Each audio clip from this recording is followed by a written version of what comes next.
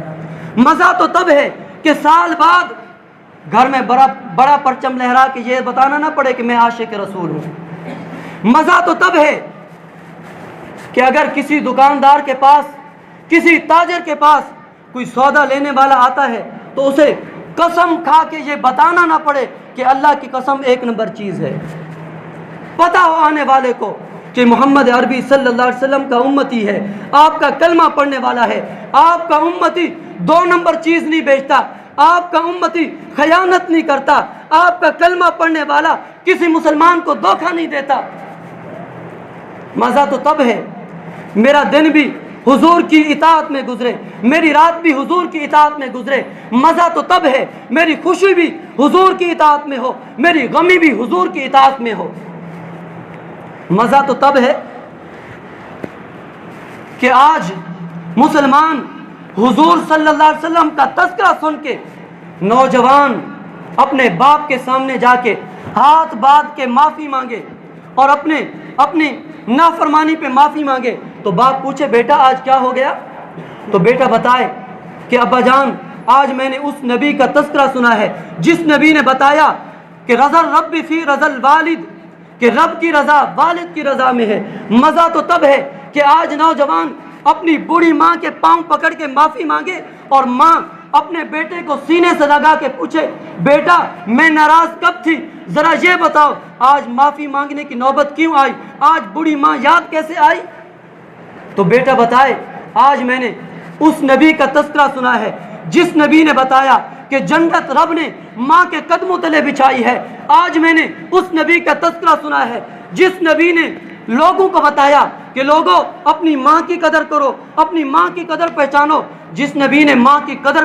بتاتے ہوئے بتایا کہ لوگوں کاش میری ماں زندہ ہوتی، اگر میری ماں زندہ ہوتی میں عشاء کی نماز پڑھانے کے لیے مصلی پہ آ چکا ہوتا، نماز شروع کر کے تلاوت شروع کر چکا ہوتا، ادھر سے میری ماں آواز دیتی بیٹا محمد، تو میں نماز توڑ کے پہلے اپنی ماں کی پکار کا جواب دیتا۔ میں نے آج اس نبی کا تذکرہ سنا ہے جس نبی نے صرف دودھ پینے والی بوڑھی اماں کا استقبال اتنا کیا ہے، احترام اتنا کیا ہے، جب دودھ پلانے والی رضائی ماں نبی کے دربار میں آتی ہے تو نبی صلی اللہ علیہ وسلم اس کے استقبال کے لیے کھڑے بھی ہوتے ہیں، اپنی کملی مبارک بھی بچھا دیتے ہیں، اسے اپنی کملی پہ بٹھاتے ہیں۔ مزہ تو تب ہے کہ آج ایک بھائی جو اپنے بھائی سے لڑا ہوا ہے، اپنے بھائی سے قطع تعلقی کیا ہوا ہے، آج وہ گھر جا کے اپنے بھائی سے معافی مانگے اور کہے بھائی میں صلح کرتا ہوں۔ پھر بھائی پوچھے کہ بھائی کیا وجہ بنی؟ ایک وقت تھا میں منتیں کرتا تھا، تو صلح کرنے کے لیے تیار نہیں تھا، برادری آئی تو نے صلح نہیں کی، میں نے منتیں کی تو نے صلح نہیں کی، میں سب کچھ دینے کے لیے تیار تھا تو نے صلح نہیں کی، آج تو صلح کرنے کے لیے تیار کیسے ہو گیا؟ تو بھائی جواب دے آج میں نے اس نبی کا تذکرہ سنا ہے جس نبی نے بتایا کہ جو صلح کے لیے سب سے پہلے قدم اٹھائے گا میں محمد اس کی جنت کی ضمانت دیتا ہوں۔ بھائی مزہ تو تب ہے ہم سال بعد نہیں بلکہ سال کا ایک ایک دن، ایک ایک مہینہ، ایک ایک ہفتہ، ایک ایک دن اور زندگی کا ایک ایک لمحہ اپنے پیارے نبی صلی اللہ علیہ وسلم کی اطاعت اور آپ کی فرما برداری میں گزارنے والے بنے۔ خدا کی قسم میری اور آپ کی زندگی کا شب و روز،